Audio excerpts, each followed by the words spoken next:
Sa mga tumatawid naman sa kalsada, doble ingat pa rin po para iwas disgrasya. Sa Quezon City kasi, nahulikan po ang ilang pedestrian na nasagi ng humaharurot na sasakyan, pero ang masakla pa, tinakbuhan po sila ng motorista. Balitang hatid ni Cesar Apolinario.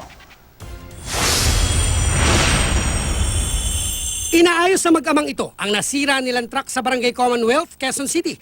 Nang mag-inat ang menor de edad, hindi nito napansin ang padaang SUV kaya't nasagasaan ang kanyang paa. Di man kita sa CCTV ang pagkakasagasa, makikitang paglagpas ng SUV ay namimilipit na sa sakit ang menor de edad. Dire-diretso naman ang driver ng SUV na posible raw na di alam na nakasagasa siya. Nung binyo na namin sa CCTV namin, masakit kasi nakakalang yung paa niya nung dinaanan ng sasakyan eh.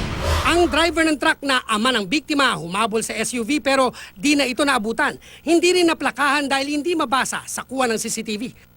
Matapos ang insidente ay pinakalat at pinaskel ang mga anunsyong ito na nagbabawal sa double parking ng mga sasakyan sa makikipot na daan. Panay rin ang anunsyo sa PA system. Lagi tayong mag-ingat, lalo na pagka nasa kalsada tayo.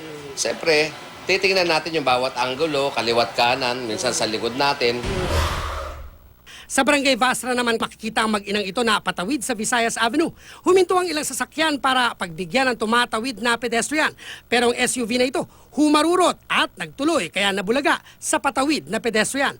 Nasagi ang binti ng bata. Nagreklamo ang ina nito sa barangay. Isang Caucasian umano ang driver na bumabaraw ng sasakyan pero imbis na manghihingi ng paumanhin. Pinagalitan at sinigawan pa umano ang mag-ina. Saka tumakas, sakay ng nakabanggang sasakyan na may plakang WJC 501. Pinaalarma na ito ng barangay sa LTO. Cesar Apolinario, GMA News.